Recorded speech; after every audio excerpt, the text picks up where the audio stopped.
What's up guys, this is Mike. Tesla Cybertruck has been coming out lately, or at least there's a lot of reviews on Cybertruck on the internet. So in this video, I'm going to watch one of the reviews on Cybertruck on YouTube. So let's get started. No, I picked this Marques Brownlee just because he's sort of the authority of the tech reviews, and the video he had, it was 40 minutes long, so I would assume it's a more detailed review about the Cybertruck. But I try to cut it down to a shorter time, just so I guess you can get a better view of what that is. So let's get started. All right, so the Tesla Cybertruck has been kind of an enigma. It was revealed 4 years ago, almost to the day. And ever since then, it was kind of quiet. But then we slowly started seeing them rolling around like California a little bit, and then a couple in Texas. And these are like prototypey Cybertrucks, and they were testing. Turns out one of them was me. Okay. Well, for a day anyway. So what we have here is very lucky. A near final Tesla Cybertruck. It's not an actual delivery truck yet. It's still one that they've been testing. So there's some. Let me just stop right here. First impression is this Cybertruck is like a futuristic design, like almost like a box. I don't know why you want to design that to that kind of look. It's definitely special, but I don't know. It's a very like appealing, good-looking truck. Some small prototypey things here or there, but everything that I'm about to show you is what's going to show up in the customer's delivery trucks starting basically right now. It's going to be able to do 0 to 60 in 2.7 seconds, an 11-second quarter mile. It's got about 845 horsepower. It has torque vectoring at the rear, and it's absurd. Horsepower. They call it the Beast. It's a pretty ridiculous set of specs. I think that makes it the fastest production pickup truck factory ever. And as far as range, we'll get to the wheels in a second, but it's about a 340-mile max range from the absolute most efficient version of this truck. Now, a couple other last numbers things that I think some truck people will appreciate. First of all... Okay, well, let me stop right here. The 300 range has been around since, I don't know, the invention of Tesla, I think, and it has been about, what, 13 years now? Or 15 years, and there still hasn't been any improvements. I don't know anything about the battery science, but what I'm saying is that it would be way more appealing if you can somehow, I guess, prolong the battery life to 600 miles range, if that's ever a possibility. But I think there will be something that's way more worthwhile. Just my opinion. And so I'll mention when things like that also appear on this truck, but it's about the size of an F-150 Lightning, a little bit smaller. But this is a plastic aero cap with like this outside rubber. It's actually a two-piece. What does and it'll it do? get you a couple % more range on the truck. But if you don't like the look of it, or if you're off-roading, pop that off, and that's how the truck's stock wheel will look. This thing seems to be very extra to me, so comment below, let me know why do you think they want to have that stuff. Okay.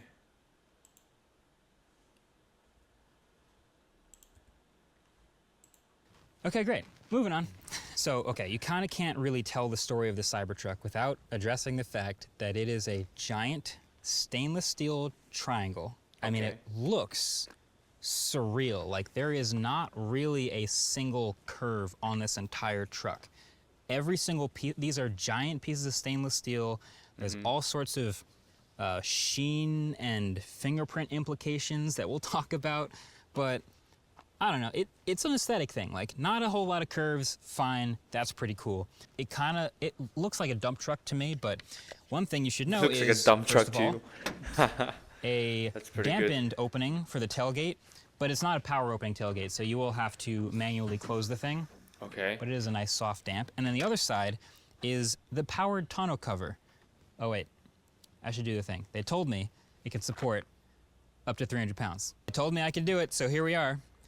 I'm not gonna jump, but I'm told 300 pounds of force from somebody standing on 1 foot. So I think if I jumped, I could probably break the thing. But the fact that I'm standing on it, it's not breaking. Now, when I line this up here, I get all the way to 72 inches. So it's a solid 6-foot bed. Okay. But there's a little bit of overhang over here. So if I subtract a little bit to account for that, it's about the same, 66 inches. And there's a little bit of a sub-trunk. So a lot of EVs now have a sort of a sub-trunk area. This one no different. You can definitely fit duffel bag in there, probably a full carry-on bag. And there is a drain plug, so if you want to make a cooler out of it, tailgate is a pretty good vehicle to do that. Huh. What you're probably noticing though is there's no spare tire, no spare wheel. If you do want one, you can buy one separately and tie it up in the trunk, but you don't get one by default. And then Okay, so he talks about there's no spare tire. So what if the tire breaks down? What's gonna happen? Is he just gonna just stand there until somebody can come with a similar tire, or is the tire itself a lot more durable compared to the other ones? no door handles on the Cybertruck, and they're sticking to it. There's a little button right here that's indented. You press that button, and when it's unlocked, it sort of pushes it out maybe 2 inches. Okay, so issue about this, what if it's actually snow outside and it's very icy? The whole thing there would just get close up and you couldn't even do anything about it. I saw they have many TikTok videos about Tesla, the actual Tesla car. So I don't know how big of an issue this can be. I personally think it's better to have a handle. If it's cold, or if it's raining, or if it's frozen, if there's like an inch of ice over here, Yeah, is this gonna work? exactly. Tesla's telling me, and this is a California company that tells me these things, but they're telling me up to an inch of ice, if you can break through that ice and press this button, it'll push with enough force to open it and break the ice off. I hope that's true. Yeah, That's I'm skeptical. Debatable. We'll see. I don't think But the that's other strong. thing about that is I think a lot of people are going to open it down here on the stainless steel, and you can see the fingerprints go so hard when you open it like that. And because there's no door handles, there's not really a good way of telling someone how to get in. So a lot of people are just gonna grab it right there and fingerprint. Look at, it's just tons of fingerprints on the side here. Do they not try to put paint on top of it? I don't get why they all look like that. Yes, there's a front trunk, and it's automatically opening, so you just reach in and push the button in like that. And it's a pretty Okay. shallow front trunk, I gotta say. This is also the part where I feel compelled to mention that I haven't seen a single Tesla logo yet on this entire truck. Okay, It's yeah. mostly branded with Cybertruck in this kind of a welded text, which is kind of cool. It's only maybe the size of 2 of these Ridge suitcases, so I'm gonna Okay. put 2 Ridge carry-ons in the front of this thing. There's not much room there, but I guess it's still if better. I can Still actually get fit some both. room. So Because that's this is pretty nice. basically the exact size you'd want for like an airplane overhead if you actually had to travel with stuff in the front trunk. Only curve in the entire interior is this steering wheel. I don't And know, yes, do it's I a wheel. It's not a yoke. feel First like of all, a circle better than this that. glass canopy from the nose of the car basically all the way back to right in front of my head is the single largest piece of glass in the entire automotive industry. Not the best build in the world. Tesla's been improving with their build quality, but it is what it is. But you Have to can literally, move you up can and like down. lose something in front of you. Like if I put like a marble or a pizza box or something, it could slide forward. Of course, I could accelerate and get it back, but and then I'm thinking about visibility over the nose of the car. Man, it's not great. I feel like the more I drive this car, the more I'd get accustomed to the size of it. But I really don't feel like I'm looking right down over the nose. I'm looking out at the end of the windshield and then sort of guessing where the nose is. But there also is no camera option for that rear view mirror to turn into a feed from a camera. Instead, that will always be on the screen. And I think I found that it's actually fine. You just sort of train yourself to glance at the top of the screen instead of at where the mirror normally is, but that's something to note. This truck does not have a hazards button. It has a touch sensitive hazards thing, but then there's also your park, reverse, neutral, and drive gears, if you actually want to change them, up above your head. Okay. I've never seen it there in any car, ever, actually. Typically, it's right in front of you with the paddle shifters or your gear selectors, and you can still do it on the screen like you can in other Teslas, but that's new. Okay. I don't know. That's definitely new. Does that make any Okay. better? Matter of fact, the left 2 seats, come over here, also do the same thing. I'm gonna get out and pull that latch as Okay, well. that's really not much different than any other truck. And then that's the just, that's a past. ton of room for activities. Look at this. There's still no stocks. There's still no blinker stocks, still no drive, reverse, all that stuff. But the buttons on the steering wheel are at least now haptic, like actual buttons. They're not haptic touch controls where you touch it and it vibrates to simulate a button. No, it actually clicks and moves this time, so that's awesome. These little hovering buttons open the charge port Okay, flap. that takes much longer. Charge port flap, cool. But then all of the rest of the looks about this car, you can adjust in real time. So first of all, ride height. You tap the wheel there. We are at the sort of entry ride height where it squats to be as easy as possible to get into. You can also go low, medium, or high, and it adjusts super fast. There's a pretty awesome 12 inches of suspension travel between the lowest mode and the highest mode. You can go all the way up to 17 inches of clearance in off-road mode. Extract mode is the absolute highest. It'll add another 80 millimeters of clearance. That's pretty cool. It'll go a foot down from that, so that's pretty sick. Yeah, I gotta say, I don't see any other cars that's able to do that. It just kind of adjusts its suspension on its own. So I'll give Tesla a big compliment on that one. Your glove box is a drawer, which I think is a little bit unique. A button on the screen, I kind of wish you still had a button to open the glove box. But one, there is rear axle steering, and it is very, very active and really helpful. And two is the total turn is less than 180 degrees for your maximum tightest turn. Okay. Usually you're used to doing a whole bunch of movement on the wheel. You don't have to do that anymore, so that kind of makes the muscle memory of grabbing the top of the snorkel useless. So first of all, the rear wheel steer, it's awesome. It's up to 10 degrees in the opposite direction of the front wheels at low speeds under 40 miles an hour. And what that does, if you've heard of this before, it effectively shortens the wheelbase and allows you to turn way, way tighter. I think we'll do a sort of a comparison with the F-150 Lightning, which is a normal truck that doesn't have 10 degrees of rear wheel steer. Okay. And this one, it just means you can turn way sharper. It feels way more nimble in parking lots. It feels like it shrinks the wheelbase, the whole dimensions of the truck. That's a good. It's great. It takes some getting used to. This kind of reminds me of Apple iPhones. What Tesla is doing right now is basically try to change how people usually drive, which can be hard sometimes.